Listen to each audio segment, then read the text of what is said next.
शांति। 18 जुलाई 1971 के अव्यक्त बागदादा के ईश्वरीय महावाक्य विल पावर और कंट्रोलिंग पावर को लेकर हैं। अपने अंदर विल पावर और कंट्रोलिंग पावर दोनों ही पावर्स का अनुभव करते हो, क्योंकि अपने पुरुषार्थ के लिए व अन्य आत्माओं की उन्नति के लिए ये दोनों ही पावर्स अति आवश्यक हैं। अगर अपने में ही कंट्रोलिंग पावर और विल पावर नहीं है तो औरों को भी विल कराने की शक्ति नहीं आ सकती। औरों की जो व्यर्थ संकल्प व व्यर्थ चलन अभी तक चलती रहती है, वो कंट्रोल नहीं करा सकते हैं। विल पावर नहीं रहती। विल पावर अर्थात जो भी कुछ किया संकल्प वाणी द्वारा व कर्म द्वारा, वह सभी बाप के आगे विल अर्थात अर्पण कर दें। जैसे भक्ति मार्ग में जो भी कुछ करते हैं, खाते हैं, चलते हैं, तो कहने मात्र कहते हैं ईश्वर अर्पण। लेकिन यहाँ अभी समझते हैं कि जो भी किया वह कल्याणकारी बाप के कल्याण के कर्तव्य प्रति विल किया। तो जितना जितना जो कुछ है वह अर्पण करते जाएंगे तो अर्पण में दर्पण बन जाता है। जिसको अर्पण किया, जिसके प्रति अर्पण किया, वह साक्षात्कार ऐसे अर्पण से सत्य ही सभी को होता है। तो अर्पण करके दर्पण बनने का पुरुषार्थ ये हुआ कि विल पावर चाहिए और दूसरा कंट्रोलिंग पावर चाहिए। जहाँ चाहें वहाँ अपने आप को अर्थात अपनी स्थिति को स्थित कर सकें। ऐसे नहीं कि बैठे अपनी स्थिति को स्थित करने के लिए बाप की याद में और उसके बजाय व्यर्थ संकल्प व डगमग स्थिति बन जाए। यह कंट्रोलिंग पावर नहीं है। 1 सेकंड से भी कम समय में अपने संकल्प को जहाँ चाहें वहाँ टिका सकें। अगर समय की स्थिति को नहीं टिका सकेंगे तो औरों को आत्मिक स्थिति में कैसे टिका सकेंगे। इसलिए अपनी स्टेज और स्टेटस दोनों की स्मृति सदा रहे, तभी लक्ष्य की सिद्धि पा सकेंगे। तो विल पावर और कंट्रोलिंग पावर दोनों के लिए मुख्य क्या याद रखें जिससे दोनों पावर्स आए। इन दोनों पावर्स के पुरुषार्थ का एक एक शब्द में ही साधन कंट्रोलिंग पावर के लिए सदैव महान अंतर सामने रहे तो ऑटोमेटिकली जो श्रेष्ठ होगा उस तरफ बुद्धि जाएगी, और जो व्यर्थ महसूस होगा उस तरफ बुद्धि ऑटोमेटिकली नहीं जाएगी। जो भी कर्म करते हो तो महान अंतर, शुद्ध और अशुद्ध, सत्य और असत्य, स्मृति और विस्मृति में क्या अंतर है, व्यर्थ और समर्थ संकल्प में क्या अंतर है। सब बात में अगर महान अंतर करते जाओ तो दूसरे तरफ बुद्धि ऑटोमेटिकली कंट्रोल हो जाएगी। और विल पावर के लिए है महामंत्र। अगर महान अंतर और महामंत्र यह दोनों ही याद रहें तो कभी बुद्धि को कंट्रोल करने के लिए मेहनत नहीं करनी पड़ेगी। ये सहज है।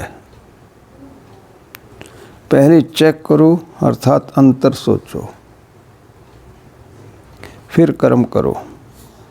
अंतर नहीं देखते, अलबेले चलते रहते, इसलिए कंट्रोलिंग पावर जो आनी चाहिए वह नहीं आती। और महामंत्र से विल पावर ऑटोमेटिकली आ जाएगी, क्योंकि महामंत्र है ही बाप की याद, अर्थात बाप के साथ, बाप के कर्तव्य के साथ, बाप के गुणों के साथ सदैव अपनी बुद्धि को स्थिर करना। तो महामंत्र बुद्धि में रहने से अर्थात बुद्धि का कनेक्शन पावर हाउस से होने के कारण विल पावर आ जाती है। तो महामंत्र और महान अंतर ये दोनों ही याद रहें तो दोनों पावर सहज आ सकती हैं। महामंत्र और महान अंतर दोनों स्मृति में रख फिर ज्ञान का नेत्र चलाने से देखो सफलता कितनी होती है। जैसे सुनाया था ना कि हंस का कर्तव्य क्या होता है, वह सदैव कंकड़ और रत्नों का महान अंतर करता है। तो ऐसे ही बुद्धि में सदैव महान अंतर याद रहे तो महामंत्र भी सहज याद आ जाएगा। जब कोई श्रेष्ठ चीज को जान जाते हैं तो नीचे की चीज से स्वतः ही किनारा हो जाता है। लेकिन अंतर याद न होने से मंत्र भी भूल जाता है और ज्ञान के यंत्र जो मिले हैं वह पूर्ण रीति सफल नहीं हो पाते। तो अब क्या करेंगे?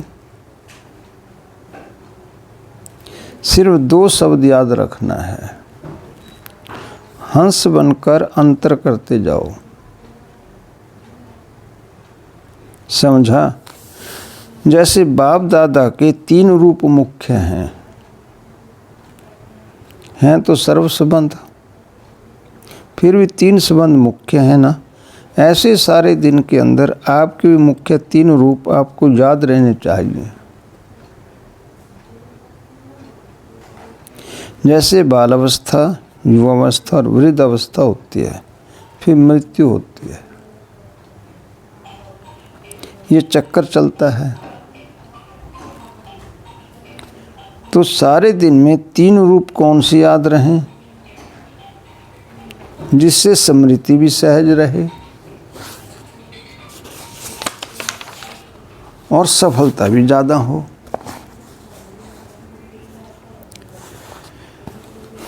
जैसे बाप के ये 3 रूप वर्णन करते हो वैसे ही आपके 3 रूप कौन से हैं? सवेरे सवेरे अमृत वेले जब उठते हो और याद की यात्रा में रहते हो व रू रिहान करते हो तो उस समय का रूप कौन सा होता है? बालक सो मालिक। बाप है तो हम बालक हैं। जब रू रिहान करते हो तो बालक रूप याद रहता है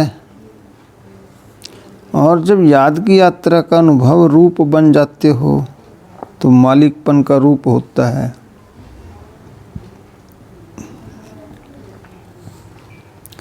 तो अमृत वेले होता है बालक सो मालिकपन का रूप। फिर कौन सा रूप होता है? गार्डली स्टूडेंट लाइफ। फिर तीसरा रूप है सेवाधारी का। ये तीनों रूप सारे दिन में धारण करते कर्तव्य करते चलो। रूप यह 3 होते हैं। और रात को फिर कौन सा रूप होता है? अंत में रात को सोते समय स्थिति होती है अपने को चेक करने की और साथ साथ अपने को वाणी से परे ले जाने वाली स्थिति भी होती है।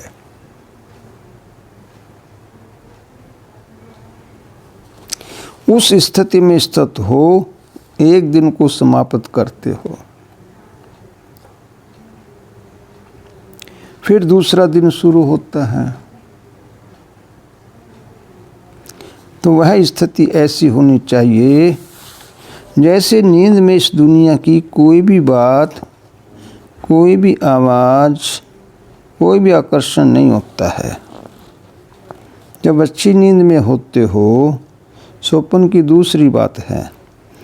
इस रीति से सोने से पहले ऐसी स्थिति बनाकर फिर सोना चाहिए।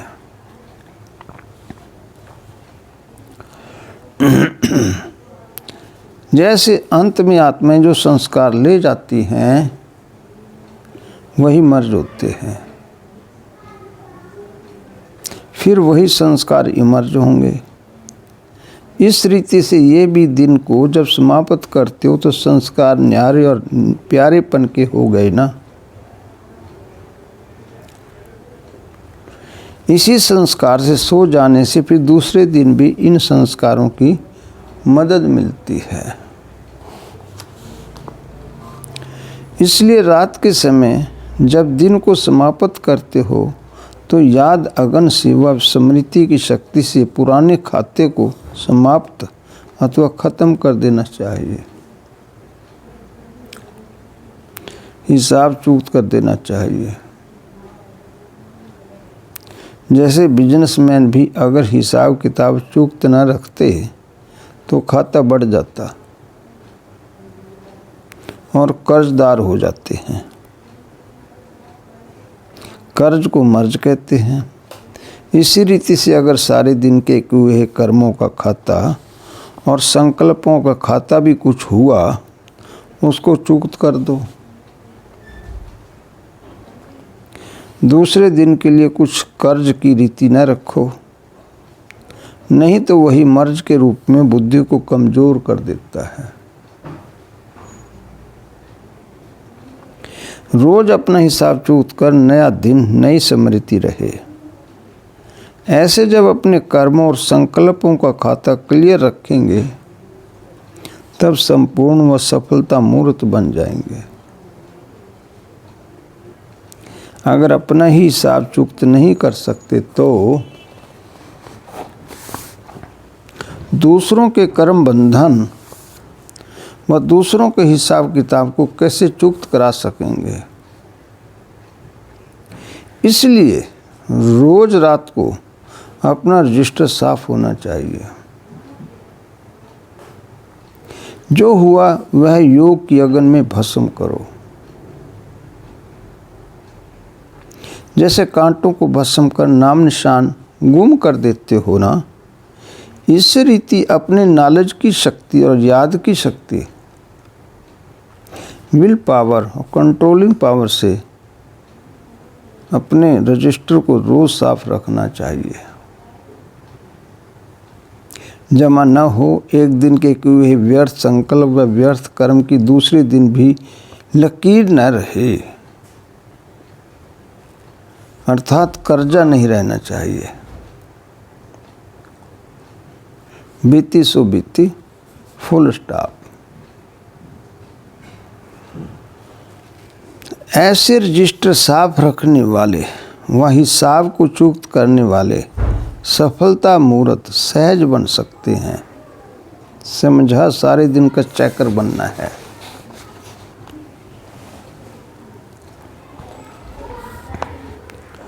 स्वदर्शन चक्कर के अंदर फिर यह एक दिन का चक्कर। शुरू में ड्रिल करते थे तो चक्कर के अंदर चक्कर में जाते थे, फिर निकलते थे ना, तो यह बेहद का 5000 वर्ष का चक्कर है। उसमें फिर छोटे छोटे चक्कर हैं। तो अपना ये दिनचर्या का चक्कर सदैव क्लियर रहे, मुझे नहीं।